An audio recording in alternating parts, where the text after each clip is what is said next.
Tonight we're descending into one of the most primal fears that has haunted humanity for centuries. We're going to explore what happened when gravediggers, working in the quiet darkness of cemeteries, heard sounds coming from graves that should have been silent. Not the rustle of wind through trees or the scurrying of night creatures, but sounds that came from beneath the earth itself, from inside sealed coffins where the dead were supposed to rest peacefully. Sounds of scratching, of thumping, of muffled screaming. Sounds that meant someone down there was still alive. So before we begin this journey into one of history's darkest nightmares, take a moment to like the video and subscribe, but only if you genuinely enjoy what we do here. And let me know in the comments where you're tuning in from and what time it is for you. It's always fascinating to see who's joining us from around the world, especially those of you settling in for the night.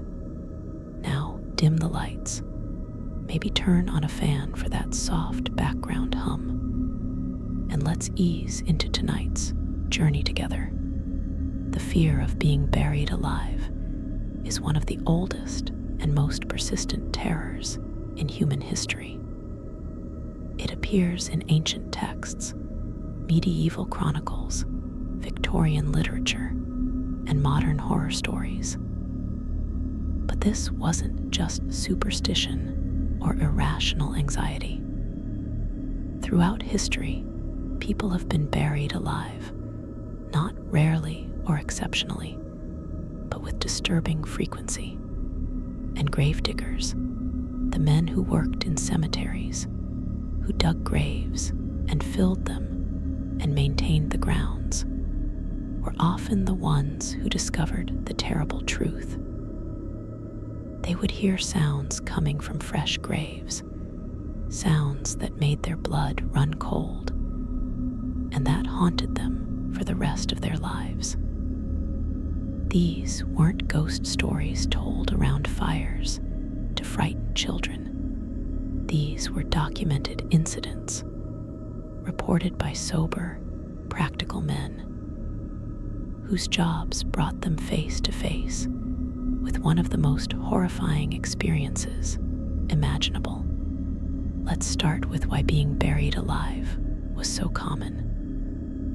In earlier centuries, before modern medicine developed reliable methods for determining death, the line between life and death was far less clear than we might assume. Death was usually determined by simple observation. The person wasn't breathing, had no detectable pulse, was cold and unresponsive. But many medical conditions can mimic death convincingly. A person in a coma, or suffering from catalepsy, or poisoned by certain substances, or in a profound hypothermic state, might appear dead to someone without sophisticated medical equipment. Their breathing might be so shallow as to be undetectable. Their pulse might be too faint to feel. Their body temperature might drop. They might remain unresponsive for hours or even days. And in eras when people often died at home, when the interval between death and burial was short, when summer heat or epidemic conditions meant bodies couldn't be kept long, mistakes were inevitable. The problem was worse during epidemic periods, when plague, cholera, typhoid, or other diseases swept through communities. The dead piled up faster than they could be properly processed. Overwhelmed authorities would collect bodies from homes, often based on nothing more than a family's assurance that their loved one had died. There was no time for careful examination, no waiting to be absolutely certain. Bodies would be loaded onto carts, and taken to mass graves or to cemeteries for hasty burial. In these chaotic conditions, people in comas or suffering from disease-induced catalepsy could easily be mistaken for dead and buried while still alive. The screams of plague victims, delirious with fever, were so common that no one would notice if those screams continued even after the cart had left, even after the body had been taken away. Certain poisons could produce death-like states that fooled even experienced observers. Opium overdoses, for instance, could cause such profound respiratory depression that breathing became almost imperceptible. Certain plant-based toxins could induce paralysis while leaving the victim conscious, but unable to move or speak. In some cases, these poisonings were accidental. In others, they were deliberate, administered by someone who wanted the victim declared dead for inheritance purposes, or to escape a marriage, or to remove a rival. There are documented cases of people being poisoned into apparent death, buried, and later discovered to have been alive in their coffins. The poisoner, of course, counted on the victim actually dying underground, suffocating before anyone realized the mistake. Medical conditions like epilepsy, when poorly understood, could also lead to premature burial. A person having a severe seizure might appear dead, especially if the seizure was followed by a long postictal period of unconsciousness. Witnesses, unfamiliar with the condition, would see violent convulsions followed by complete stillness and conclude that death had occurred. Similarly, certain types of heart conditions could cause a person to collapse and become unresponsive in ways that mimicked death. Without the ability to perform EKGs or other cardiac monitoring, doctors and family members had no reliable way to distinguish between actual death and a profound but temporary medical crisis. The speed with which bodies were buried contributed significantly to the problem. In hot weather, or in cases of contagious disease, burial had to happen quickly before decomposition made handling the body dangerous or unbearable. This meant that the period of observation, the time during which someone might notice signs of life if they looked carefully, was often cut short. A person who might have shown signs of life if watched for 24 or 48 hours would be buried after only a few hours before those signs became apparent. The practical necessities of public health and burial logistics created a system where premature burial was not just possible, but probable. Gravediggers were a particular class of worker who existed at the margins of society. They were essential. Someone had to bury the dead, but they were also stigmatized.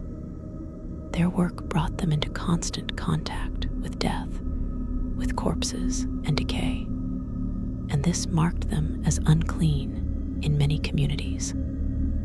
They were often drawn from the lower classes, men who had few other options for employment, and who accepted this grim work because it provided steady income. A gravedigger might work in a churchyard cemetery in a small village, or in one of the large municipal cemeteries that sprang up in cities during the 19th century. His job involved digging graves to proper depth, 6 feet was the standard, though this was often violated, lowering coffins into the ground, filling in the graves, and maintaining the cemetery grounds. But gravediggers also worked at night, and this is crucial to our story. Night work was necessary for several reasons. In summer, the heat of the day made digging difficult and dangerous. Night offered cooler temperatures. In cities, night work avoided the crowds and disruption that daytime funerals could cause in busy cemeteries. And during epidemic periods, night burials helped keep the sight of death carts and mass graves away from the general public, reducing panic. So gravediggers became nocturnal creatures, working by moonlight or lantern light, surrounded by the graves they had dug and filled, alone in the darkness, with thousands of dead bodies beneath the earth. This is when they heard the sounds. A gravedigger working late to prepare graves for the next day's burials, or finishing the burial of someone who had died that afternoon, or simply walking through the cemetery on his way home, would hear something that stopped him cold. A sound coming from underground. The first time it happened, he might have convinced himself he imagined it.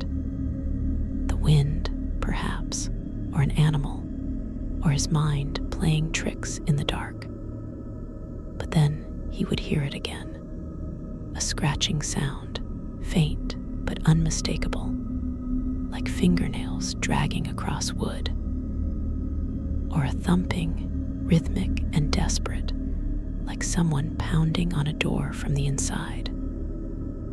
Or worst of all, a voice, muffled by earth and wood, but undeniably human, screaming or crying, or simply calling for help. The gravedigger's reaction to these sounds varied depending on the individual and the circumstances. Some, horrified by what they were hearing, would immediately begin digging, frantically throwing earth aside with their shovels, racing against time to reach the coffin before it was too late.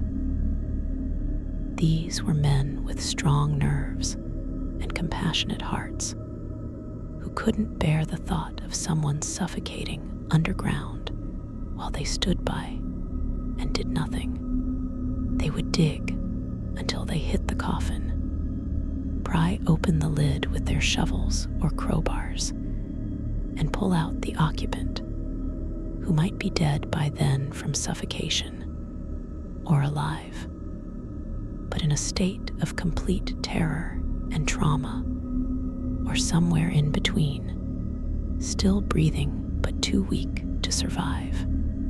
Other gravediggers, equally horrified but more cautious, would run to fetch help. They would go to the cemetery keeper's house, or to the local priest, or to the family of the deceased, reporting what they had heard and asking for authorization to open the grave. This was the more legally correct approach, as opening a grave without permission could lead to accusations of grave robbery or body snatching, serious crimes in most jurisdictions. But it also wasted precious time. By the time the gravedigger returned with help and authorization, the sounds might have stopped. The digging would continue anyway, hope warring with dread. And when the coffin was finally opened, it was usually too late. The victim would be found dead, often in positions that told a terrible story. But some gravediggers did neither of these things. Some, hearing sounds from underground, would flee. They would abandon their tools and run from the cemetery, refusing to return, sometimes quitting their jobs entirely rather than face the possibility of hearing those sounds again. This wasn't cowardice, or at least not simple cowardice. It was a reasonable psychological response to an experience that violated the fundamental order of things. The dead were supposed to be dead, silent and still. Hearing them call out from beneath the earth was so profoundly wrong, so incompatible with how the world was supposed to work, that some men simply couldn't cope with it. They would rather give up their livelihood than confront that horror again. And then there were the gravediggers who heard the sounds, but did nothing. Not out of callousness, necessarily, though some were indeed callous, but out of a grim pragmatism. They understood that if someone was sealed in a coffin underground, buried under 6 feet of earth, the chances of rescuing them in time were vanishingly small. The amount of air in a coffin was limited. The victim had probably been using that air frantically, breathing hard in panic, which would deplete it faster. By the time sounds were heard and digging began, and the coffin was reached and opened, the victim would almost certainly be dead. So why go through the trauma and effort of digging them up? Why see what the buried person had done to themselves and their coffin in their final moments of conscious agony? Why carry those images in your mind for the rest of your life? It was kinder, these gravediggers reasoned, to let it be, to pretend they hadn't heard anything, to walk away and let the victim finish dying in private. The sounds themselves varied in ways that suggested different stages of awareness and different levels of desperation. Scratching sounds were usually the first that would be heard, and they suggested someone who had just woken up and realized where they were. They would feel the coffin lid above them, close enough to touch, and they would start to scratch at it, trying to dig their way out, or simply reacting instinctively to being trapped. The scratching might be relatively quiet at first, exploratory, as though the person couldn't quite believe what was happening. Then it would become more frantic as the reality set in. Fingernails would tear against wood, splinters would drive into flesh, and still the scratching would continue, because what else was there to do? Thumping and banging indicated a more violent response. These were people who were using their fists, their knees, their heads, battering against the coffin lid, trying to break through. This approach could sometimes damage the coffin enough to let in small amounts of air or even soil, which might extend survival time slightly. But mostly, it just exhausted the victim faster, using up the precious oxygen more quickly. The thumping would be loud enough to be heard above ground if someone was nearby, a hollow booming sound that seemed to come from nowhere and everywhere at once. Gravediggers described it as the most disturbing sound they ever heard, that desperate percussion from beneath the earth. But the screaming was worst of all. Not all victims would scream. Some were too weak or too shocked, or they realized quickly that screaming wasted air. But those who did scream produced sounds that gravediggers said they could never forget. The screams were muffled, filtered through wood and soil, but their emotional content came through clearly. Pure terror, desperate pleading, rage at the injustice of it. Sometimes words could be made out, "Help me. Let me out. I'm alive. I'm still alive." Other times the screams were wordless, just raw expressions of horror and desperation. And then, eventually, the screams would stop, not gradually trailing off into silence, but stopping abruptly, cut off mid-cry. That sudden silence was, in its own way, more terrible than the screaming had been. The gravediggers who did attempt rescues, who heard the sounds and immediately began digging, faced a grueling race against time. Digging out a grave was hard work under the best circumstances. Doing it in the dark, by lantern light, while listening to someone scream from underground, while knowing that every second mattered, was an almost unbearable physical and psychological ordeal. The earth that had taken an hour or more to shovel into the grave in the first place had to be removed, and it was compacted now, heavy and difficult to shift. The gravedigger would throw himself into the work, shoveling as fast as he could, sweat pouring off him despite the night chill, muscles burning, lungs heaving, and all the while he would listen to the sounds from below. Sometimes they would continue throughout the digging, which was both terrible and encouraging. Terrible because the person was suffering, encouraging because they were still alive. But often the sounds would stop before the coffin was reached. The victim would run out of air, would lose consciousness, would die just minutes or even seconds before rescue arrived. The gravedigger would hit the coffin with his shovel, would pry open the lid with desperate haste, and would find someone who was already dead, face contorted in a final expression of terror, hands bloodied from scratching, sometimes with splinters driven under the fingernails, mouth open in a scream that would never be heard. The condition of the coffins when they were opened told stories that confirmed the horror of what had happened. The inside of the coffin lid would bear scratch marks, deep grooves where fingernails had dragged across the wood again and again. Sometimes there would be blood smeared on the lid and sides of the coffin from torn fingernails and scraped knuckles. In cases where the victim had survived long enough to panic fully, the burial shroud or clothing might be torn, shredded by frantic hands.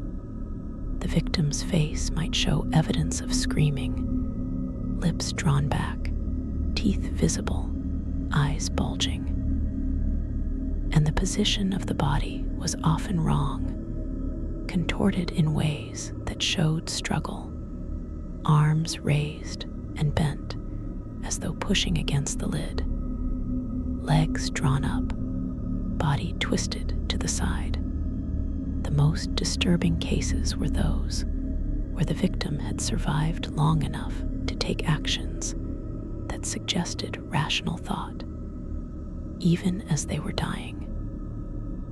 Some victims, upon waking in their coffins, had tried to position themselves differently, perhaps turning onto their side or stomach to see if that would give them more air or more leverage to push against the lid.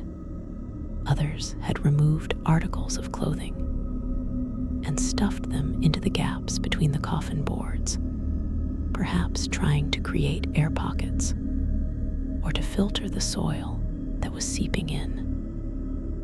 One documented case from the 1850s described a victim who had somehow managed to splinter a section of the coffin lid and had torn strips from their burial shroud to stuff into their mouth, apparently trying to filter air through the fabric. These signs of problem solving, of someone trying desperately to engineer their own survival, even in impossible circumstances, were heartbreaking evidence that the person had been fully conscious and aware of their situation. The phenomenon of coffin birth sometimes provided grim evidence of premature burial. This occurred when a pregnant woman was buried alive, and the stress of suffocation triggered labor or caused the gases building up in her abdomen to expel the fetus. When graves were later opened for various reasons, investigators would find the woman's body with an infant between her legs, sometimes even partially outside the coffin. This was generally interpreted as evidence that the woman had been alive when buried, because the muscular contractions necessary for birth require living tissue. These discoveries were among the most traumatic for gravediggers and cemetery workers, suggesting, as they did, that a woman had woken up buried, gone into labor, and given birth alone in the dark in a coffin 6 feet underground, all before finally suffocating. The time of year affected the likelihood of premature burial and the chances of survival. In winter, cold temperatures slowed decomposition, but also induced hypothermia in people who were merely unconscious rather than dead. Someone in a coma might become so cold that they appeared dead, with an undetectable pulse and imperceptible breathing. They might actually be savable if kept warm and given time to recover. But instead, they would be buried, and the cold earth around them would finish what the cold air had started. Paradoxically, the cold also meant that if someone did wake up in their coffin, they might survive slightly longer because the cold reduced their metabolic rate and their need for oxygen. But this extended survival time just meant a longer period of conscious suffering before death. Summer presented different problems. The heat accelerated decomposition, which meant bodies had to be buried quickly. This rush increased the chances of burying someone who was not actually dead. But summer also meant that coffins buried in warm soil became ovens, and anyone who woke up inside one would face not just suffocation, but extreme heat. The combination of panic, lack of oxygen, and heat stress would kill quickly. On the other hand, the warm weather meant that gravediggers were more likely to be working at night, when it was cooler, which increased the chances that they might hear sounds from a fresh grave. So summer was both more dangerous, increasing the risk of premature burial, and safer, increasing the chance of rescue if premature burial occurred. The type of coffin made an enormous difference to the experience of the buried person and to the likelihood that sounds would be heard above ground. Cheap coffins used for pauper burials were often thin pine boxes with gaps between the boards. These were terrible in many ways. They let in soil and water and insects, but they also let in small amounts of air, potentially extending survival time. And sounds could escape more easily through gaps in the boards. A person screaming in a cheap coffin might be heard above ground, even through 6 feet of earth. Expensive coffins, by contrast, were well made and tightly sealed, often lined with lead to prevent decomposition and contain odors. These were much better at their intended purpose, but they were also perfect death traps for anyone buried alive. No air got in, and no sound got out. A person could scream themselves hoarse in a lead-lined coffin and never be heard. The depth of the grave also mattered tremendously. The standard depth of 6 feet was established partly for sanitary reasons, to prevent animals from digging up bodies, and to keep decomposition far enough below the surface that it wouldn't contaminate water supplies. But 6 feet of earth is a very effective sound barrier. Soft sounds, scratching, and light thumping would be completely inaudible at the surface. Even loud sounds like screaming would be muffled almost beyond recognition. Only the most violent sounds, sustained pounding, and the loudest screams had any chance of being heard above ground. And even then, they would only be heard if someone happened to be nearby and paying attention. A gravedigger working in a different part of the cemetery, or simply walking too far away, would hear nothing. But not all graves were dug to the standard 6 feet. During epidemic periods, when graves had to be dug quickly and in large numbers, they were often shallow, sometimes only 3 or 4 feet deep. This was especially true in overcrowded urban cemeteries where space was limited and the soil was already saturated with previous burials. Shallow graves meant that sounds had a much better chance of being heard. It also meant that rescue, if attempted, could be accomplished much more quickly. But shallow graves also meant that animals could more easily smell the buried body and might start digging, which created its own set of horrors. A person buried alive in a shallow grave might be discovered by dogs or pigs or rats, who would dig down to the coffin and break through the wood, exposing the victim to a death even worse than suffocation. The accounts of gravediggers who heard sounds from graves and who successfully rescued people provide glimpses into what the experience was like for the victims.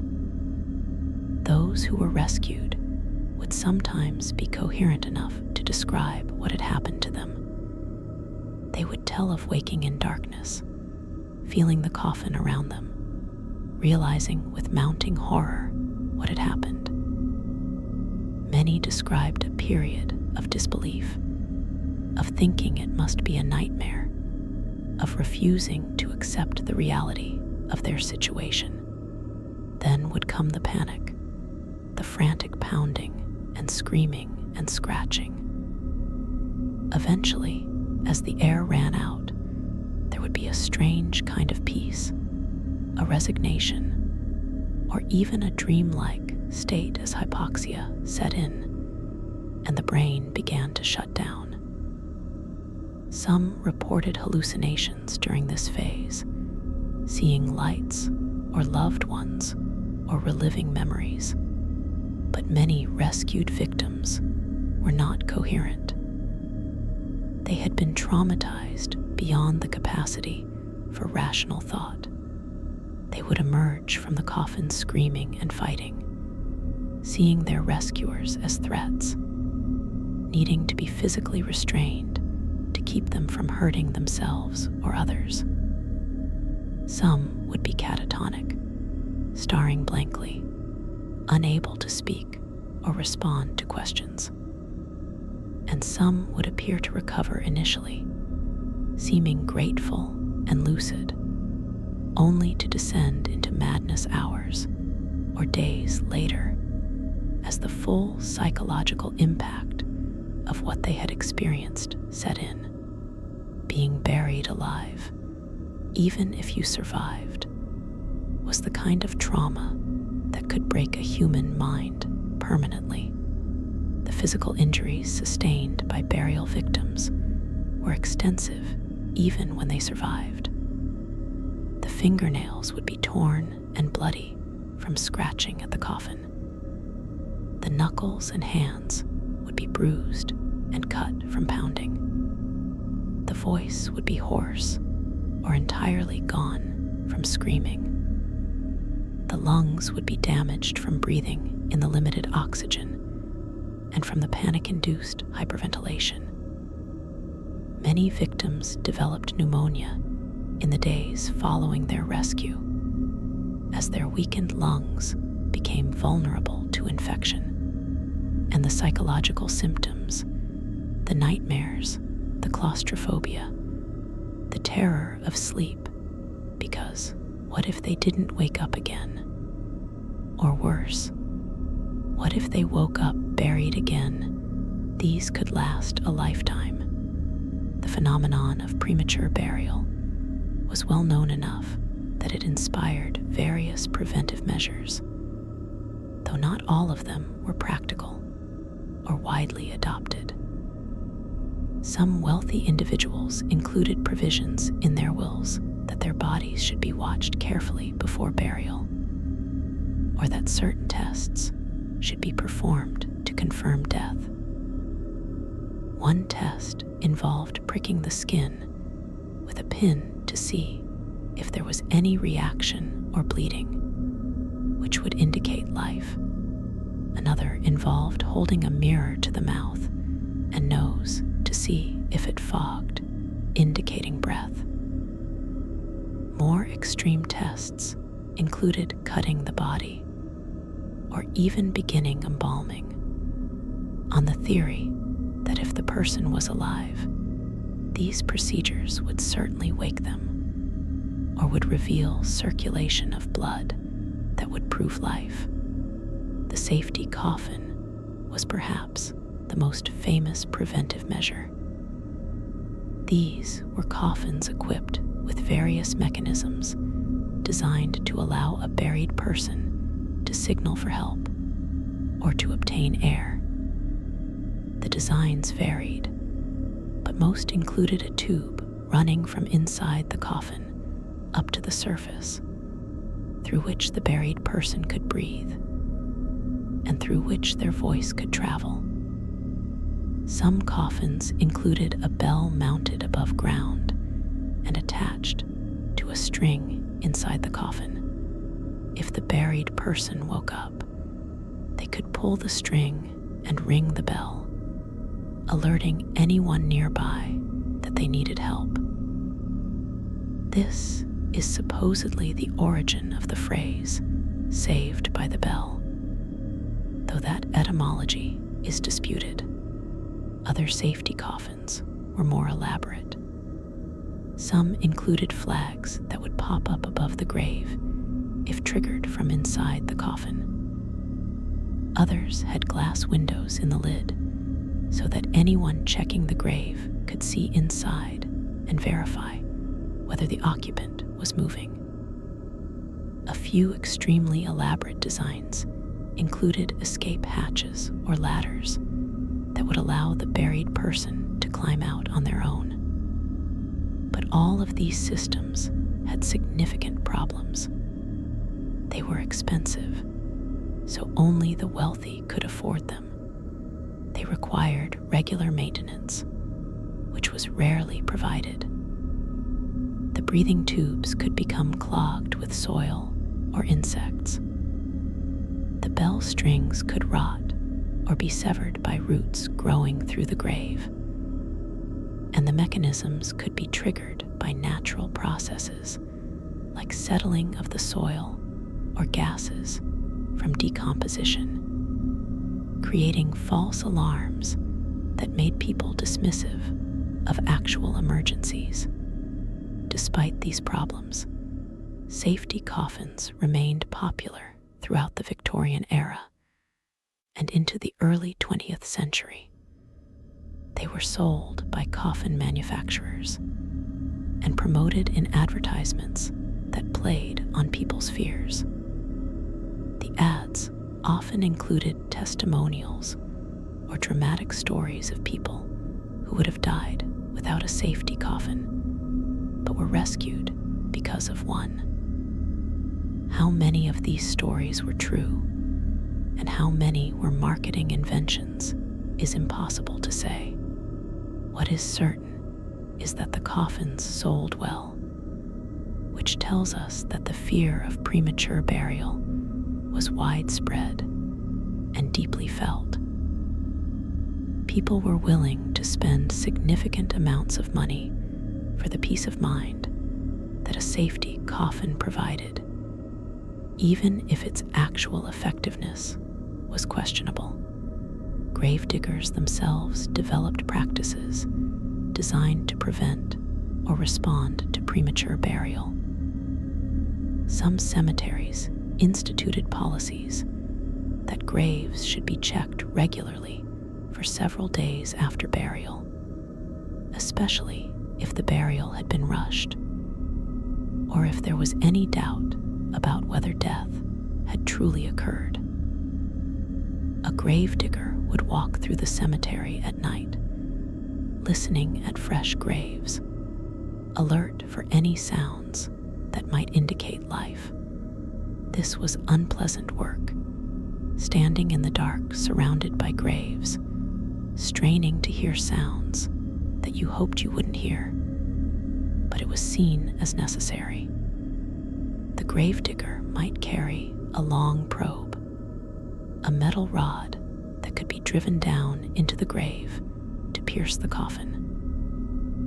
If the rod came back with fresh blood on it, that was taken as possible evidence of life, and the grave would be opened immediately. But these preventive measures were far from universal. Many cemeteries, especially those serving the poor, had no such procedures. Budget constraints meant that once a grave was filled, it was left alone unless there was a compelling reason to disturb it. And compelling reasons didn't include vague suspicions or the possibility of premature burial. There had to be concrete evidence, testimony from family members that the person had seemed alive when taken away, or sounds heard by multiple witnesses before a grave would be opened. This meant that most people who were buried alive died without anyone ever knowing what had happened to them. Their suffering was private and invisible, ending in death long before anyone thought to check on them. The legal framework around premature burial and grave opening was complex and often contradictory.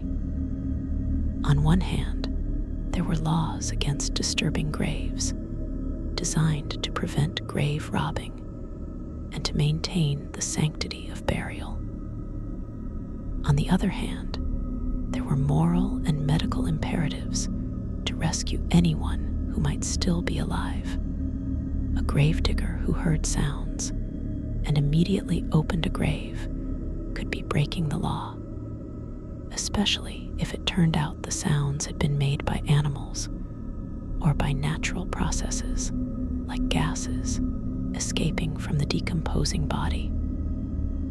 But a gravedigger who heard sounds and did nothing, and the person died, could face moral condemnation and possibly even legal consequences if it could be proven that a rescue might have been successful. In practice, most gravediggers who heard sounds and believed they indicated life would act first and worry about legal consequences later. The immediate human impulse to rescue someone in desperate danger would override concerns about property rights or cemetery regulations. But this created a problem because not everyone agreed on what constituted sufficient evidence of life. Scratching sounds might be made by rats or other rodents that had burrowed into the coffin. Thumping sounds might be caused by settling of the coffin or by gases building up inside it. Even voices might be explained away as imagination or as sounds carried from elsewhere in the cemetery. Skeptics could always find alternative explanations, and some authorities were strongly motivated to find such explanations because the alternative, admitting that people were regularly being buried alive, was too disturbing and too damaging to public confidence in medical professionals. The medical establishment's response to reports of premature burial was often defensive and dismissive. Doctors insisted that they had reliable methods for determining death, and that mistakes were extremely rare. They argued that many reported cases of premature burial were either misunderstandings or hoaxes. When coffins were opened and found to contain bodies in positions suggesting struggle, doctors would explain this as the result of post-mortem muscle contractions, or as the effects of decomposition gases moving the body. The scratch marks inside coffins were attributed to animals that had burrowed in, or to movement during transport, or to anything except the obvious explanation that the buried person had been alive and fighting for survival. This denial served several purposes. It protected doctors' reputations and professional authority. It maintained public confidence in the medical system, which was important as medicine was trying to establish itself as a legitimate science rather than a collection of competing theories and practices. And it protected doctors from legal liability. If premature burial was admitted to be common, families might sue doctors who had declared their loved ones dead when they weren't. The medical establishment had strong incentives to minimize the problem, to insist that any cases that did occur were exceptional and unavoidable, not the result of medical incompetence or inadequate death verification procedures. But the gravediggers knew better. They knew because they had heard the sounds. They had opened the coffins. They had seen the evidence. And among themselves, in conversations that were rarely recorded or made public, they would share stories of the times they had heard something from underground. These stories would be told in quiet voices, usually late at night, often over drinks that helped dull the memory, if not erase it. Other workers would listen, some skeptical, others nodding in recognition, because they had heard similar sounds themselves. And through these oral traditions, the knowledge of premature burial was preserved and passed down, even as official sources denied or minimized it. The psychological impact on gravediggers who heard sounds from coffins, whether they attempted rescue or not, was profound and lasting. Many developed what we would now recognize as post-traumatic stress. They would have nightmares about being buried alive themselves, would wake in the night gasping for air, convinced they were trapped underground. They would develop phobias about enclosed spaces, unable to tolerate being in small rooms or in crowds where they felt pressed in on all sides. Some developed obsessive behaviors around death, insisting that their own bodies be kept above ground for days after their deaths, or demanding to be cremated, or leaving instructions that their coffins should be fitted with bells or escape mechanisms. The sounds themselves would echo in these men's minds for years or decades after the incidents. They would hear scratching in the night and be transported back to that moment in the cemetery when they first realized what they were hearing. The sound of someone knocking on a door would make them freeze, remembering the thumping from underground. A distant scream, even a child playing or a woman laughing, could trigger powerful memories and emotional reactions. These were not weak men. They were accustomed to hard work, to handling dead bodies, to the grim realities of their profession. But hearing proof that someone had been buried alive, had woken in their coffin and realized their fate, was something that went beyond normal professional stress and entered the realm of genuine psychological trauma. Some gravediggers became vocal advocates for reform, speaking publicly about what they had witnessed and calling for better death verification procedures. They would testify at inquests when graves were opened and bodies found in suspicious conditions. They would write letters to newspapers describing their experiences. Some even wrote books or pamphlets about premature burial, trying to educate the public about the danger and to pressure the medical establishment into taking the problem seriously. These men faced ridicule and dismissal from authorities, but they persisted because they felt a moral obligation to speak for those who had died in coffins.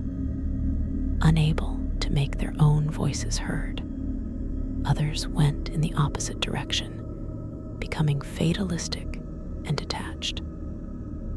They would continue their work, but would harden themselves emotionally, refusing to think too deeply about what they heard or saw. If sounds came from a grave, they would convince themselves it was animals or imagination. If a coffin showed evidence of struggle, they would accept whatever explanation was offered by authorities. This emotional numbing was a survival strategy, a way to continue working in an environment where the truth was too disturbing to confront on a daily basis. But it came at a cost. These men would often become isolated and withdrawn, unable to form close relationships, drinking heavily, dying young from the accumulated stress, and from the various health hazards of their occupation. The impact on families when their loved ones were discovered to have been buried alive was devastating in ways that are difficult to fully convey. To lose someone to death is painful enough, but to discover that they didn't die peacefully, that they woke up in their coffin and suffered terribly before finally dying, added layers of grief and trauma that could destroy families. Parents who learned that their child had been buried alive would be haunted by thoughts of their child's final moments, of their terror and pain, and the desperate hope that someone would save them. Spouses would be consumed by guilt, wondering if they should have waited longer before allowing burial, if they should have noticed some sign of life that they missed, and the anger would be immense. Anger at the doctor who declared death when the person was still alive. Anger at the gravediggers who might have heard sounds but did nothing, or who filled in the grave without checking carefully. Anger at a system that allowed such horror to occur. Some families would channel this anger into legal action, suing doctors or seeking criminal charges. But these cases were difficult to prove and rarely successful. Medical testimony would insist that death had been pronounced correctly, that any signs of life in the grave must have been the last spasms of a dying body, not evidence of consciousness. Juries, reluctant to believe that such horrors could happen in civilized society, would often side with the doctors. Justice for the victims and their families was rare. The existence of documented cases of premature burial and the sounds that gravediggers heard inspired changes in burial practices that gradually reduced the risk. One of the most important was the requirement for longer waiting periods between death and burial. Instead of burying someone within hours or a day of apparent death, regulations began to require waiting periods of 24 to 48 hours or more. This gave time for any signs of life to become apparent. A person in a coma might wake up. A person suffering from catalepsy might show movement. Even subtle signs like warmth in certain parts of the body or the beginnings of decomposition could help distinguish between death and conditions that mimicked death. Embalming became more common as the 19th century progressed, and while its primary purpose was preserving the body for viewing and preventing the spread of disease, it had an important secondary effect. It made premature burial nearly impossible. The embalming process involved draining the blood from the body and replacing it with preservative chemicals. No one could survive this procedure, so as embalming became standard practice, especially for middle and upper class burials, the risk of being buried alive decreased significantly. But embalming was expensive and not available to everyone. The poor continued to be buried without embalming, which meant they continued to be at risk of premature burial well into the 20th century. The development of more reliable methods for determining death was another crucial change. The invention of the stethoscope allowed doctors to listen more carefully for heartbeats, detecting even faint cardiac activity that might have been missed by simply feeling for a pulse. Medical understanding of the physiology of death improved, giving doctors better criteria for distinguishing between actual death and conditions that mimicked it. The development of electrocardiograms and other monitoring devices in the 20th century essentially eliminated the diagnostic uncertainty that had made premature burial possible.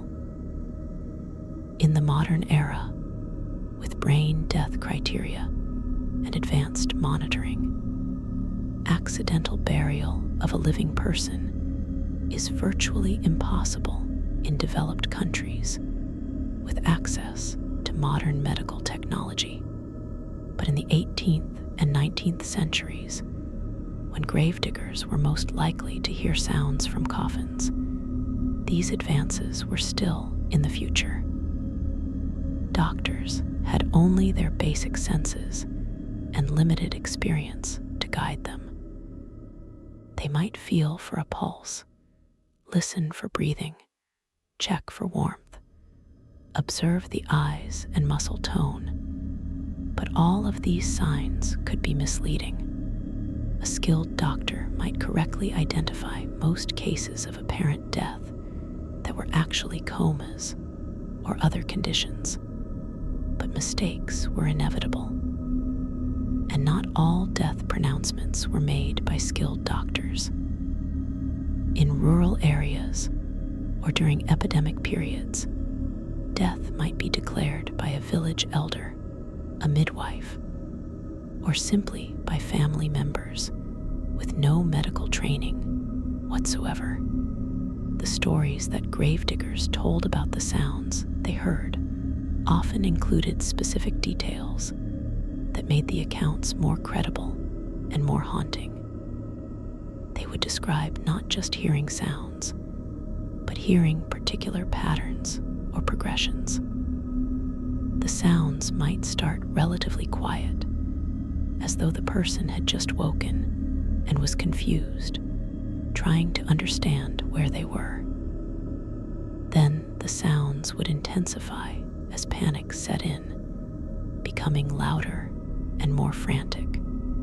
There might be a peak of violent noise, the loudest screaming and most vigorous pounding, as the person used all their strength in a desperate attempt to escape. Then the sounds would gradually weaken, becoming less frequent and less forceful as exhaustion and oxygen deprivation took their toll. Finally, there would be silence. This pattern, described by multiple gravediggers in different times and places, strongly suggests that these were genuine cases of premature burial rather than misinterpreted animal sounds or natural phenomena. Animals making noise in or around a grave wouldn't follow this specific progression from quiet to frantic to weakening to silent. Natural processes like gases escaping wouldn't create sounds that seemed to have emotional content or that followed logical patterns of human behavior. The consistency of these accounts, from sources that had no contact with each other and no reason to fabricate similar stories, provides compelling evidence that premature burial was a real and recurring phenomenon. Some of the most detailed accounts come from specific documented cases where graves were opened in response to sounds, and the victims were found in ways that told clear stories. One famous case from 19th century France involved a young woman who was buried during a cholera epidemic. The gravedigger heard screaming from her grave the night after burial and immediately began digging. He reached the coffin quickly. The grave had been shallow due to the rush of epidemic burials, and opened it to find the woman still alive, but in severe distress. She had torn her burial shroud to ribbons and had gouged deep scratches into the coffin lid. Her fingernails were torn off, and the coffin was spattered with blood. She survived the rescue, but died several days later from a combination of the cholera that had originally struck her, injuries sustained in the coffin, and what we would now recognize as severe shock and trauma. Their documented case involved a man in Victorian England who had been poisoned, possibly deliberately, and fell into a death-like coma. He was buried with what seemed like appropriate speed, and the grave was filled. That same night, the gravedigger and several cemetery workers heard what they described as the most terrible screaming they had ever encountered. They dug frantically and reached the coffin within about 40 minutes of first hearing the sounds. But when they opened the coffin, the man was dead.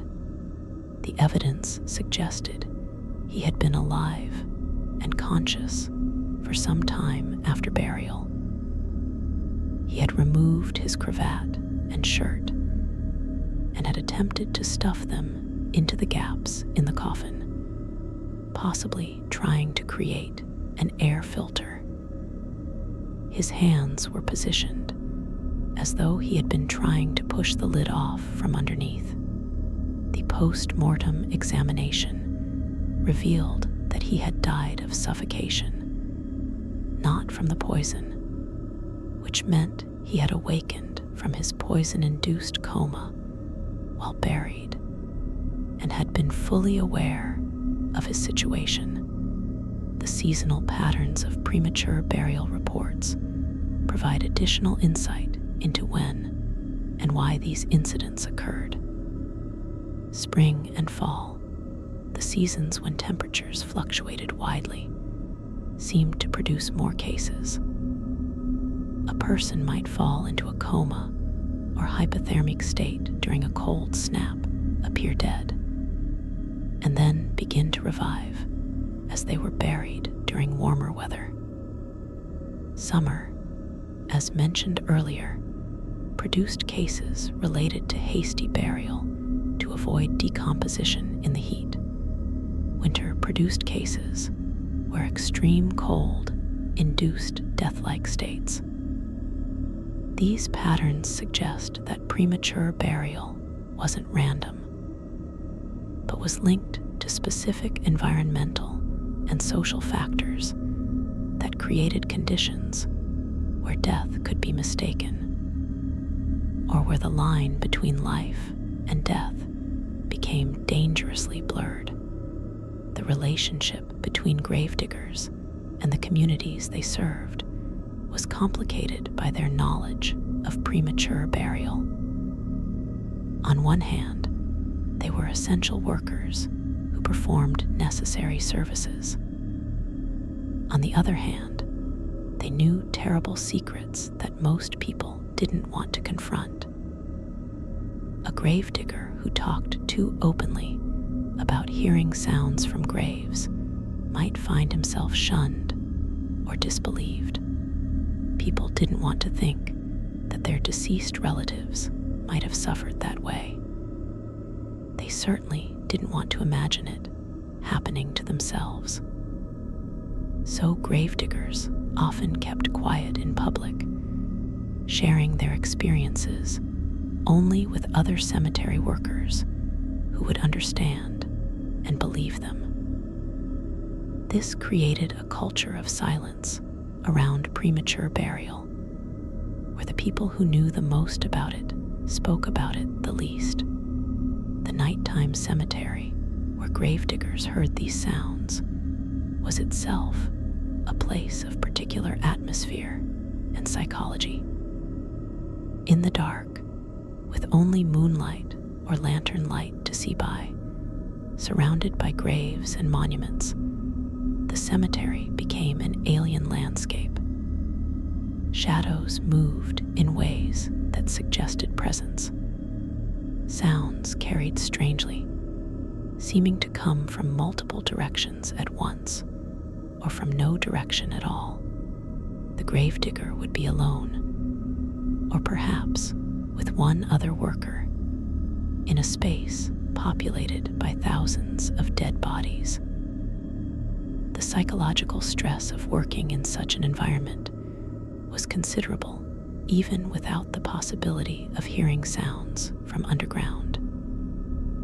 When sounds did occur, they would hit with particular force because the environment already had the gravedigger on edge, primed to interpret anything unusual as threatening or supernatural.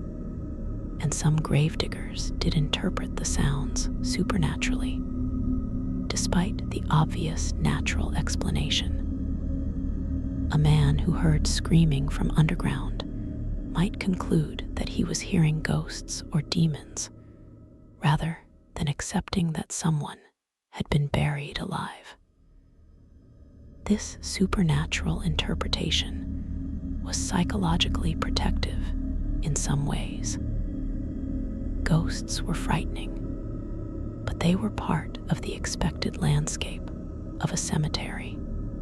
The dead speaking from their graves was horrible but comprehensible within a worldview that included spirits and hauntings. The alternative, that living people were being buried and were dying in agony underground while crying out for help that didn't come, was somehow more disturbing because it was a preventable human tragedy rather than an unavoidable supernatural phenomenon. The tools that gravediggers used in their work took on grim significance when rescue attempts were necessary. The shovel, the primary tool for both digging graves and filling them, became an instrument of desperate salvation. A gravedigger hearing sounds from underground would seize his shovel and dig with an urgency that transformed the familiar tool into an extension of his will to save a life. The crowbar, normally used for prying open crates or moving heavy stones, became the implement that would open a coffin lid, the last barrier between a victim and air and light. These tools, which in daily work were mundane objects, became charged with life or death significance in moments of crisis. But the same tools could also be instruments of a different kind of horror. A gravedigger who heard sounds but decided not to investigate, who convinced himself that he was imagining things or that rescue was impossible, would continue using those tools to fill in graves, to smooth earth over coffins, to place stones and markers. The shovel that might have saved someone instead sealed them in more thoroughly. This knowledge that the tools in his hands could mean life or death depending on how he chose to use them would weigh heavily on any gravedigger with a conscience. Some managed to compartmentalize, to separate the work from the emotions. Others were crushed by the weight of responsibility and the knowledge of times when they might have saved someone but didn't. The economic realities of cemetery work also played a role in how premature burial incidents were handled. Gravediggers were generally poorly paid. They had no job security and could be dismissed at any time. A gravedigger who opened graves on his own initiative, who acted on sounds he heard without waiting for authorization from cemetery officials or family members, was taking a significant risk.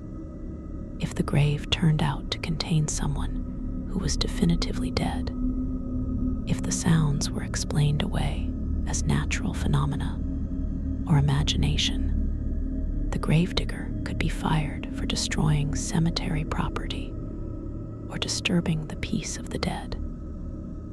He might even face legal consequences for grave tampering. This created a terrible calculus where a gravedigger had to weigh the possibility of saving a life against the certainty of losing his livelihood if he was wrong. Some cemeteries, aware of these issues, developed official policies for responding to suspected cases of premature burial. A gravedigger who heard sounds was to report immediately to the cemetery keeper or supervisor. The supervisor would then assess the situation, possibly listening at the grave themselves, before deciding whether to authorize opening it.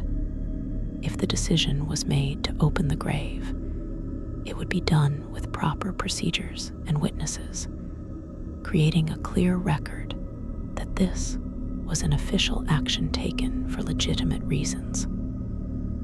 These policies were better than nothing, but they introduced delays that could be fatal.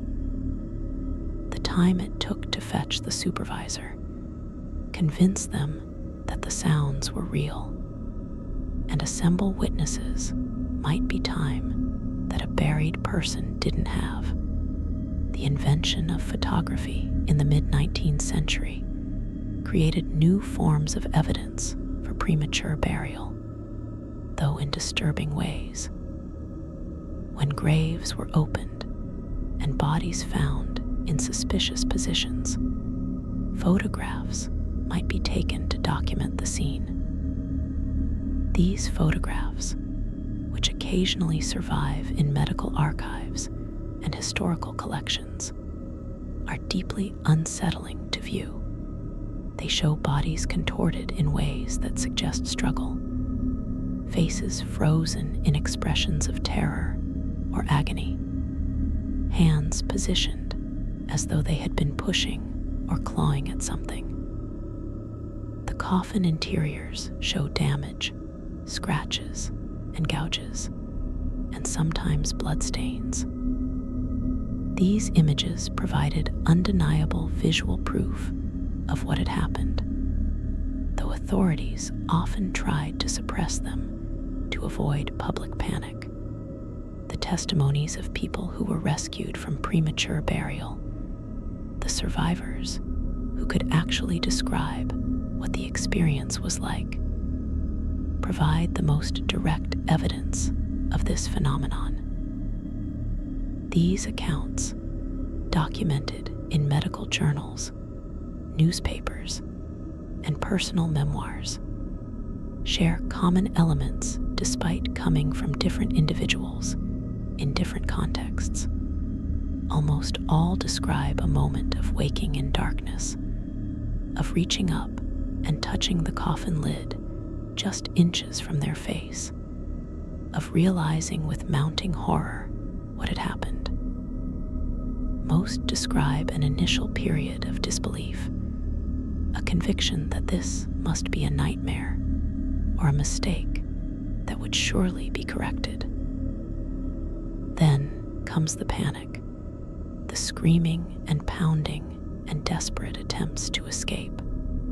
Eventually, as air runs out and strength fails, there's a strange period of calm or semi-consciousness where the person might experience visions or memories or simply drift in a hypoxic haze. One survivor described the experience as being in stages. First, denial, this isn't real, this can't be happening. Second, bargaining, if I'm calm, if I don't panic, I can make the air last longer.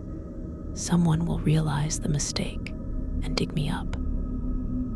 Third, rage, screaming, attacking the coffin, trying through sheer force of will to break free. Fourth, despair, the understanding that no help is coming, that this is how you'll die.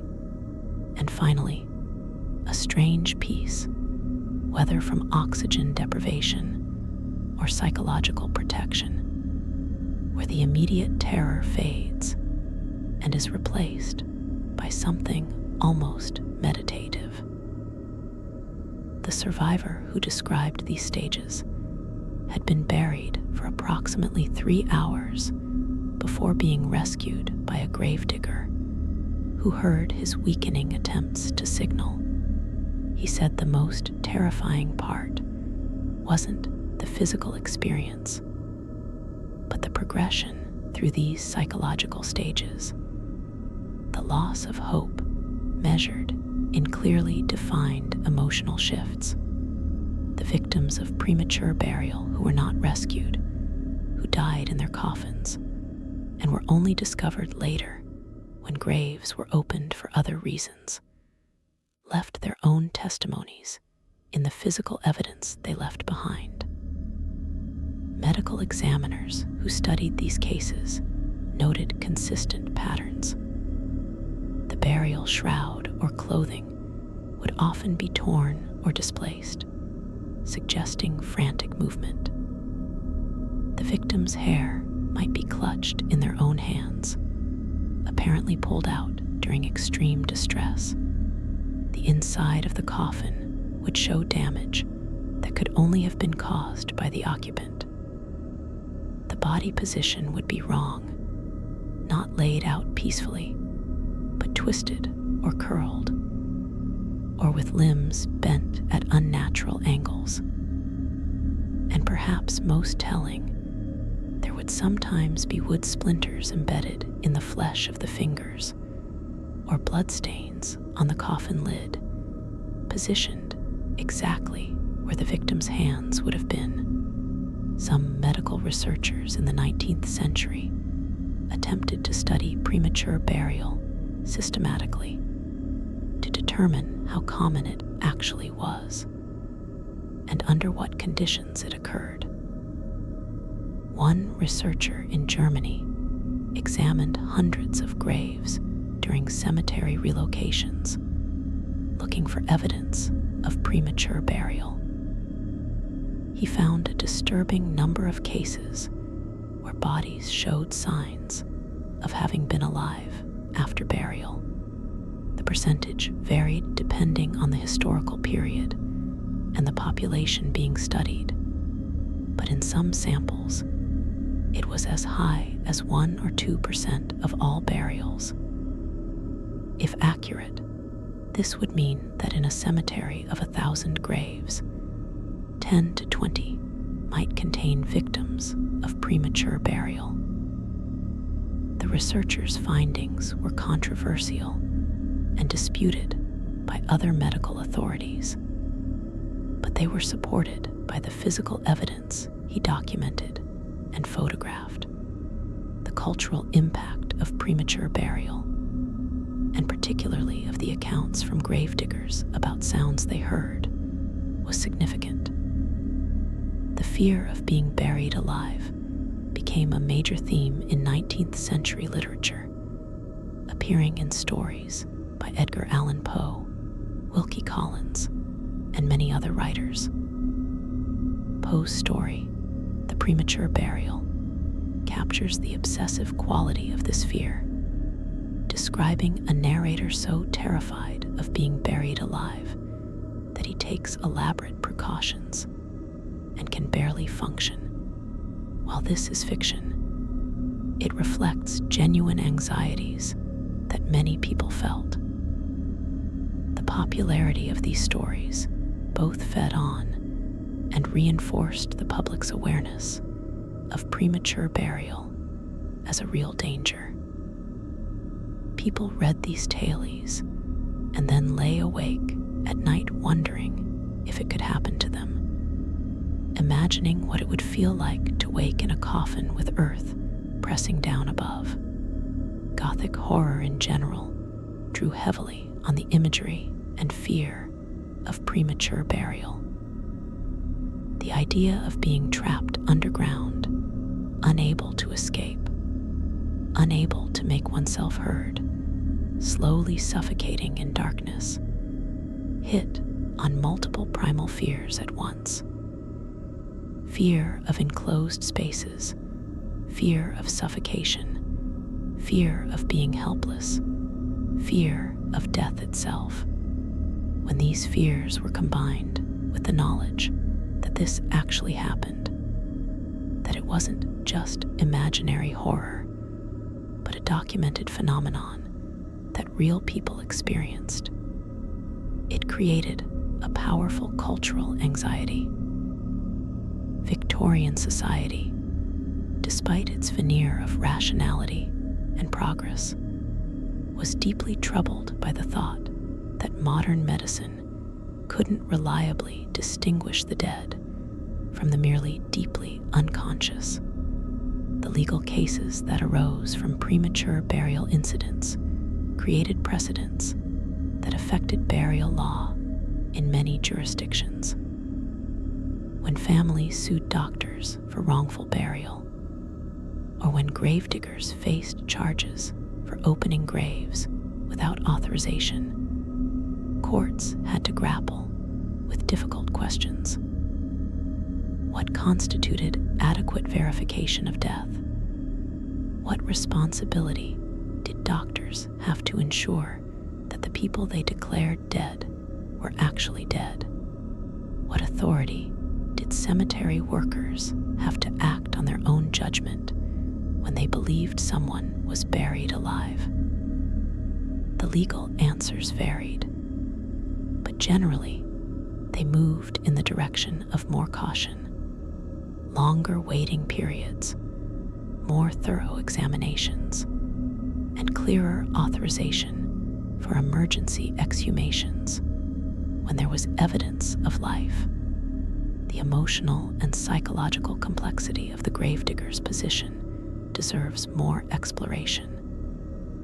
Imagine being in that situation. It's the middle of the night. You're alone in a cemetery, and you hear sounds coming from a grave you filled yesterday. What do you do? The obvious answer is to dig immediately, to try to save whoever is down there. But the reality was more complicated.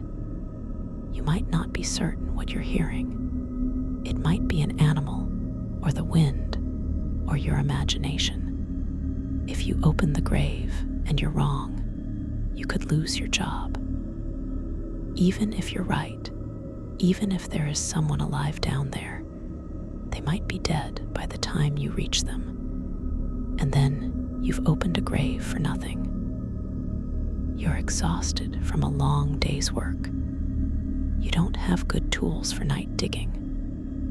You're alone and can't lift a coffin by yourself, even if you reach it. All of these practical considerations would run through your mind in the seconds after hearing the sounds. And underneath them would be the emotional turmoil, fear of what you might find, horror at what the person must be experiencing, guilt about the possibility that you filled the grave yourself just hours ago, potentially burying someone alive. The weight of that decision, to dig or not to dig, would be enormous. And the gravediggers who made the decision to dig, who committed themselves to that desperate race against time, showed a kind of moral courage that deserves recognition. They acted in the face of uncertainty, personal risk, and genuine horror to try to save a life. Many failed, reaching the coffin too late, but they tried. That has to count for something. The sensory experience of being a gravedigger who heard these sounds deserves consideration as well. Sound behaves strangely underground and in open spaces at night. What the gravedigger heard would have been filtered through layers of earth, muffled and distorted, but still recognizably human. The voice of someone screaming from 6 feet below would sound distant and hollow, almost like it was coming from another world, which, in a sense, it was. The scratching would be a susurrus, a soft, continuous sound that you might almost miss if you weren't listening carefully. The thumping would boom up through the ground, felt as much as heard, a percussion that seemed to come from everywhere and nowhere, and the gravedigger would be listening in a state of heightened awareness, every sense alert, trying to locate exactly where the sound was coming from, trying to determine if it was real or imagined. The moonlight would cast shadows that moved with the clouds. The wind would rustle leaves and grass, creating ambient sound that made it harder to hear the faint signals from below. Other sounds would intrude: an owl calling, a dog barking in the distance, the creak of the cemetery gate. The gravedigger would have to filter through all of this, focusing on the one sound that mattered, the sound that meant someone needed help. It would be intensely stressful, even before the physical labor of digging began. The physical sensation of digging frantically in the dark, knowing that someone's life depended on your speed, would be overwhelming. Your muscles would burn with the effort. Your lungs would heave. Sweat would pour down your face and sting your eyes. The shovel would strike rocks and roots that impeded your progress. Your hands would blister and bleed, but you couldn't stop. Every moment mattered. Every shovelful of earth removed was one step closer to the person trapped below. And all the while, you would be listening, hopping desperately to continue hearing sounds, because silence might mean you were too late. The sounds were terrible to hear, but their absence would be worse, because it would mean death. The moment of reaching the coffin would bring its own complex emotions. Relief, first, that you'd made it this far. Then renewed urgency as you realized the hardest part was still ahead. The coffin had to be cleared of enough earth that you could open it, and then the lid had to be pried off.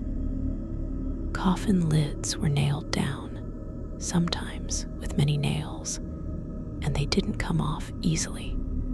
You would need a crowbar or the edge of your shovel, and you would have to work carefully despite the desperate need for speed, because if you splintered the wood, or if the coffin collapsed, you might injure the person inside. Your hands would be shaking from exhaustion and adrenaline. The leverage would be awkward, working in a hole you just dug, possibly up to your waist in loose earth. And then the lid would come free, and you would see what was inside. Sometimes, if you were fortunate and fast, you would see a living person, conscious or unconscious but breathing, and the surge of relief and triumph would make all the effort worthwhile. You had saved a life. You had pulled someone back from the very edge of death. But more often, what you saw would be a corpse, someone who had been alive when you started digging, but who had died while you worked. The evidence of their final moments would be visible on their body and in the coffin, and you would understand that you had been racing against death and had lost. This moment, looking down at someone you were just minutes too late to save, would be devastating. You would wonder if you could have dug faster, if you should have started sooner, if there was anything you could have done differently. The aftermath of a successful rescue, when the buried person was pulled out alive, would be chaotic and intense. The survivor would likely be in medical crisis, suffering from oxygen deprivation, extreme shock, and possibly physical injuries from their struggles in the coffin. They might be unconscious or delirious or violent in their panic. Getting them out of the grave would require careful handling, carrying them to safety, summoning medical help, keeping them warm and calm. All of this would fall on the gravedigger who had just exhausted himself digging. And then would come the questions from doctors, from family, from authorities. How did you hear them? How long between when you first heard sounds and when you opened the coffin? What condition were they in? The gravedigger would have to relive the experience through testimony, documenting what had happened for official records. But the aftermath of an unsuccessful rescue, finding someone dead in their coffin, would be different, and in some ways worse. There would still be questions and investigations, but now there would also be accusations. Why didn't you dig faster? Why didn't you get help? How do we know you didn't imagine the sounds? The evidence in the coffin, the scratch marks and the blood, and the disturbed burial clothes would support the gravedigger's account. But some people would always question whether the gravedigger had really heard sounds or had opened the grave for other reasons. Grave robbing was always a concern, and a gravedigger who opened too many graves, even to attempt rescues, might find himself under suspicion of theft or body snatching. The community's reaction to news of premature burial would depend largely on how the information was presented and controlled. If a rescue was successful, if someone was pulled out alive, the story might be celebrated as a miracle or as evidence of the gravedigger's heroism and vigilance. The survivor might give interviews or write accounts of their experience, warning others about the danger and advocating for safety measures. But authorities often preferred to keep such incidents quiet. They didn't want to cause panic or undermine confidence in doctors. So news of premature burial would be suppressed when possible, dismissed as exceptional cases, or explained away with alternative theories that made the problem seem less serious than it actually was. This suppression of information meant that many people remained unaware of how common premature burial actually was. They might hear rumors or stories, but these were often dismissed as urban legends or exaggerations. The official sources, doctors, and medical journals and government reports downplayed the risk. So most people didn't take precautions, didn't insist on longer waiting periods before burial, didn't purchase safety coffins, or leave instructions for verification of death.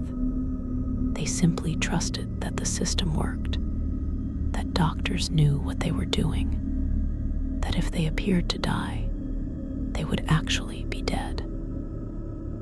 This trust was misplaced often enough that premature burial remained a genuine risk throughout the 18th and 19th centuries. The gravediggers themselves, through their oral traditions and shared experiences, maintained a more accurate understanding of the risk. They knew how often sounds were heard from graves. They knew how many times coffins opened for legitimate reasons showed evidence that the occupant had been alive after burial. They knew which doctors were careful and which were hasty in pronouncing death. They knew which families were powerful enough to demand investigation if there were any doubts, and which families would simply accept whatever they were told. This insider knowledge made gravediggers valuable sources of information for anyone who wanted to understand the reality of premature burial. But it also made them uncomfortable witnesses to a problem that society preferred to deny: the evolution of cemetery design and practice over the 19th and early 20th centuries reflected growing awareness of premature burial and other burial-related problems. Cemeteries moved away from churchyards and into dedicated burial grounds on the edges of towns and cities. These new cemeteries were designed with better drainage, proper spacing between graves, and organized record-keeping that made it easier to locate specific graves if they needed to be opened. Some cemeteries built mortuary chapels where bodies could be held before burial, allowing for longer observation periods. A few experimental cemeteries even included monitoring systems, bells or flags connected to newly buried coffins, though these were rarely maintained properly and often failed to work when needed. The professionalization of funeral services also played a role in reducing premature burial. As undertakers became more established and regulated, as funeral homes replaced home preparation of bodies, the verification of death became more standardized. Undertakers had economic and legal incentives to ensure that the people they buried were actually dead. A mistake would destroy their reputation and business, so they developed procedures, waiting periods, checks and double checks that reduced the risk. It wasn't perfect, and mistakes still occurred, but the overall rate of premature burial declined as funeral practices became more professional and more regulated. The psychological legacy of premature burial extended far beyond those directly affected by it. The fear entered the collective consciousness of European and American culture and remained there even as the actual risk declined. People who had never heard sounds from graves, who had no direct experience with premature burial, still feared it. This fear influenced how they thought about death and burial. It affected their funeral arrangements and their wills. Some people left elaborate instructions designed to prevent premature burial. Their bodies were to be kept above ground for a week, or their hearts were to be pierced, or their heads were to be cut off. These instructions sound macabre, but they reflected a very real terror of waking up underground. The phenomenon of premature burial also raised philosophical questions about the nature of death itself. If someone could appear dead, but still be alive, if the line between life and death was so unclear that trained doctors could mistake one for the other, then what exactly was death? The traditional definition, the cessation of breath and heartbeat, was clearly inadequate. But what should replace it? This question wouldn't be fully answered until the 20th century, with the development of brain death criteria and advanced medical monitoring. But in the 18th and 19th centuries, it was a genuine epistemological crisis. How could you know that someone was dead? What constituted sufficient evidence? And who had the authority to make that determination? The stories of sounds from graves, of gravediggers hearing screams and scratching from underground, forced confrontation with mortality in its most visceral form. Death wasn't peaceful or dignified in these stories. It was terrifying and unjust. The victims hadn't died from disease or age or accident in the normal course of things. They had been killed by mistake, suffocated in darkness, because someone had made an error or been too hasty. This confrontation with death as something that could be wrong, as something that could happen when it shouldn't, was deeply disturbing. It suggested that death itself wasn't reliable, wasn't following the rules, could strike at the wrong time and take people who weren't ready to go. For the gravediggers who heard these sounds and who knew what they meant, this knowledge was a burden that shaped their entire worldview.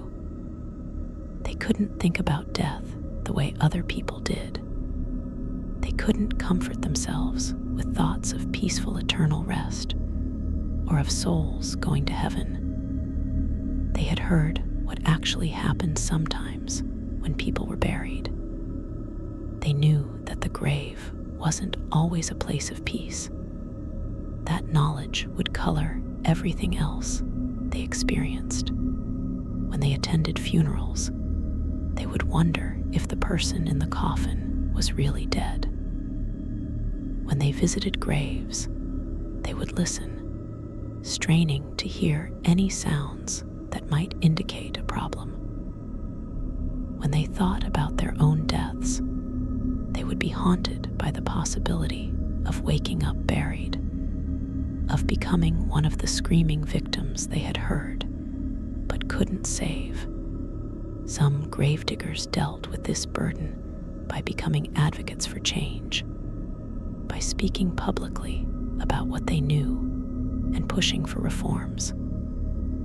Others dealt with it through religion, finding comfort in the belief that God wouldn't allow such things to happen to the innocent, that the suffering they witnessed was part of some divine plan they couldn't understand. Still, others turned to alcohol or other escapes, trying to numb the memories and the fear, and some simply endured, carrying the knowledge quietly, doing their jobs, living with nightmares, marked by their experiences in ways that never fully healed. The decline of premature burial as a common occurrence didn't happen overnight. It was a gradual process that took place over decades. As medical knowledge improved, as embalming became standard, as waiting periods were lengthened, as monitoring techniques became more reliable.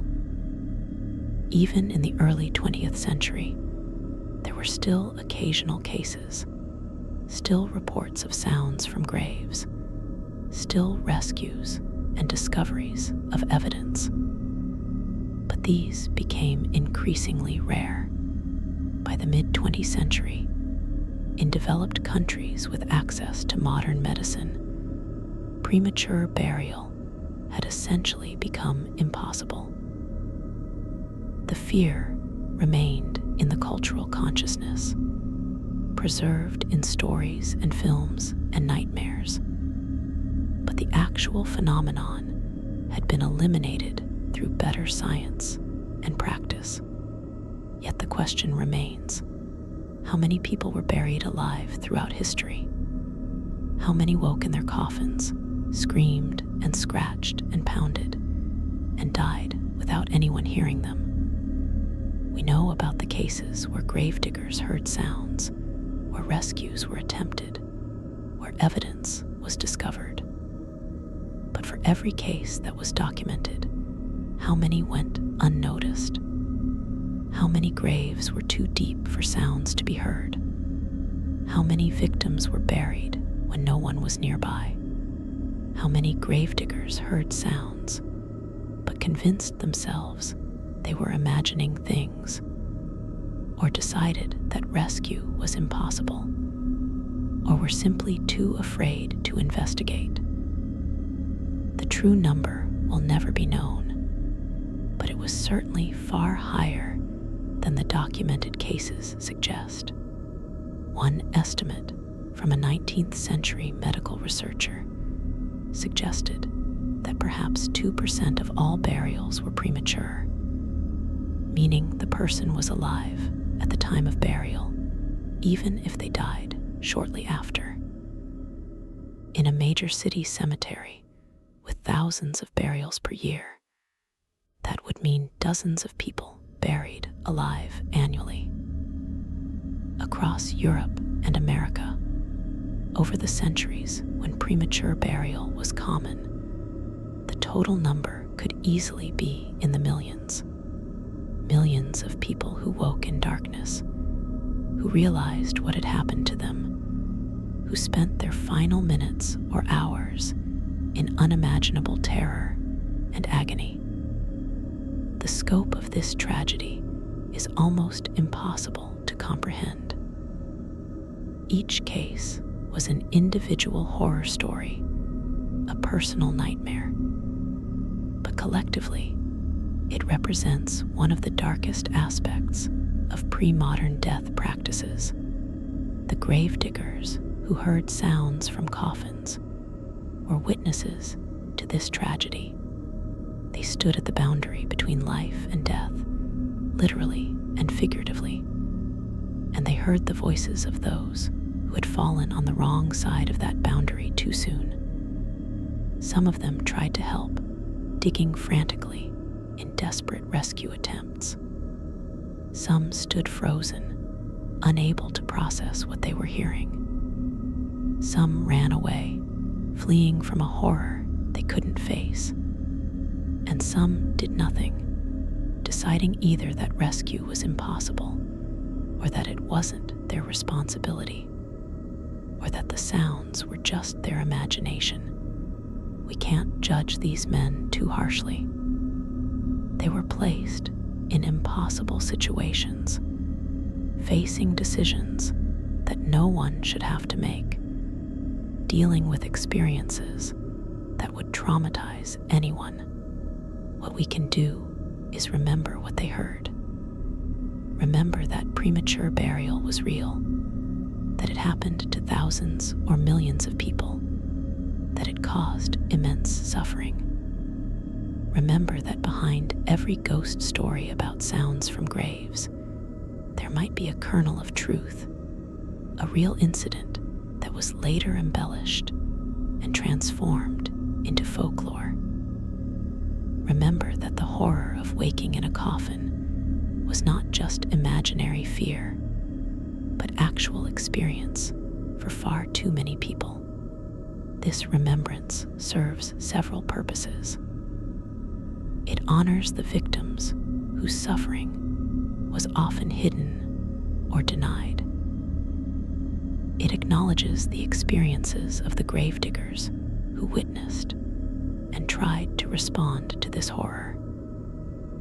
And it reminds us to be grateful for modern medicine and burial practices that have essentially eliminated this particular nightmare from the realm of possibility.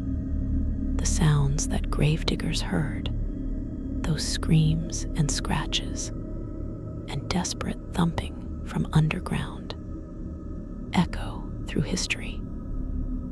They echo in the stories that were passed down, in the documents that were preserved, in the reforms that were implemented to prevent future occurrences.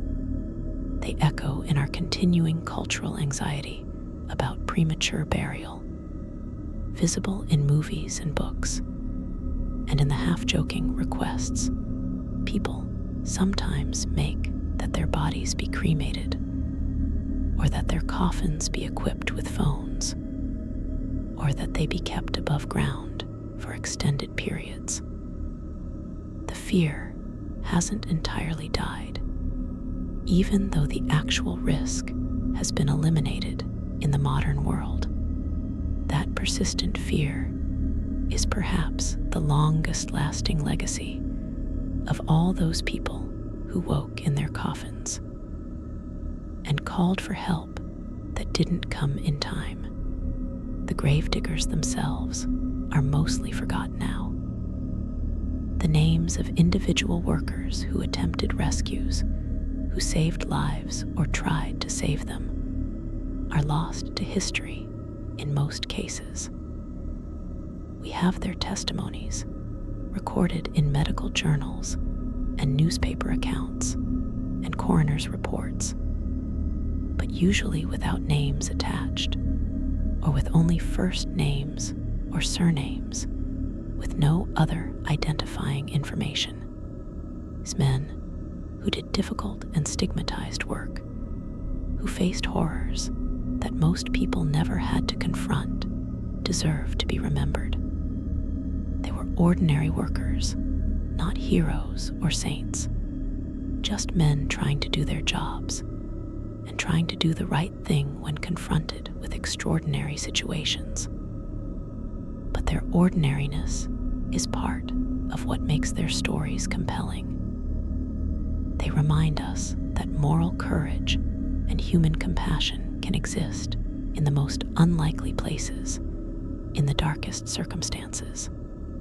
As we near the end of this exploration, it's worth considering what premature burial tells us about human vulnerability and about the limitations of knowledge and technology.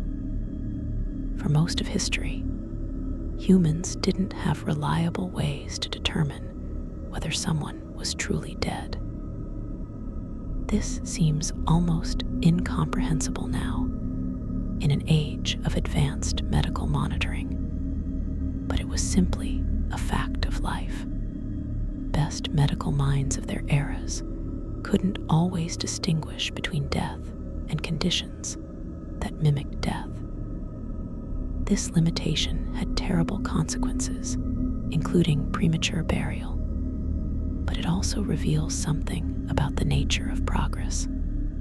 We've solved this problem now, but there are certainly other problems, other gaps in our knowledge, other limitations of our technology that future generations will look back on with the same horror and disbelief that we feel when contemplating premature burial.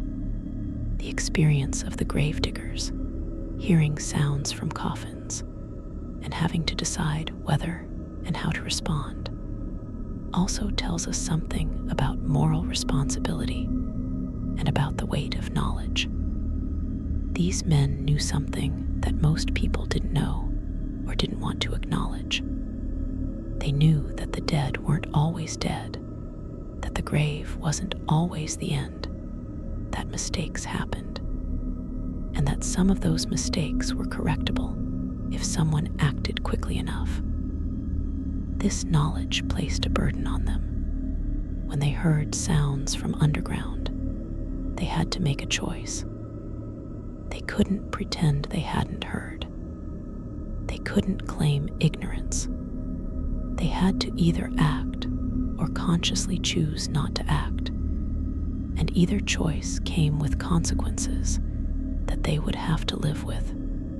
This moral situation, being confronted with knowledge that demands action, being placed in a position where an action is itself a choice with ethical weight, is not unique to gravediggers in the 18th and 19th centuries. We face similar situations today in different contexts. When we become aware of suffering or injustice, when we have the ability to help, but helping would be difficult or costly or risky, we face the same essential choice that gravediggers faced when they heard sounds from graves. Do we act despite the difficulties? Or do we convince ourselves that action is impossible, or that someone else will handle it, or that we might be mistaken about what we're perceiving? The gravediggers' experiences offer no easy answers to these questions, but they do remind us that moral choices are often made in difficult circumstances, and that we are defined at least in part by how we respond when confronted with others' suffering. The sounds from coffins have stopped now.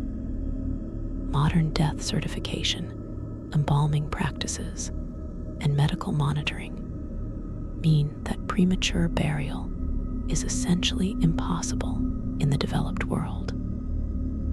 The gravediggers who work in cemeteries today don't hear screams from underground. They don't face the terrible decision of whether to dig frantically to rescue someone.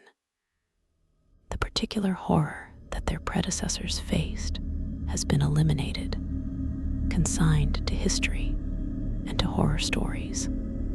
This is genuine progress, a real reduction in human suffering, and we should acknowledge and appreciate it. The nightmares of the past don't have to be the nightmares of the present. Problems can be solved. Horrors can be prevented. Knowledge and technology can make the world less terrifying, but the memory should remain. The sounds that gravediggers heard should echo in our historical consciousness, not to terrify us, but to remind us of what was once possible and what should never be allowed to happen again. The victims of premature burial, who died in darkness and terror through no fault of their own, deserve to be remembered. The gravediggers who heard them, who tried to save them, or who lived with the guilt of not trying, deserve to be acknowledged. Their experiences, documented in fragments across historical records, tell a story about human vulnerability, about the limitations of knowledge, about moral courage and moral failure, about progress, and about the costs of ignorance. These are lessons worth preserving. So tonight, as you settle into sleep, perhaps you'll think about the silence around you, the peace and safety of your rest. You're not in a coffin. You're not underground. If you wake in the night, you can move freely, call out if you need help, reach for light. These simple certainties, these basic conditions of your existence, were not certainties for people in earlier eras.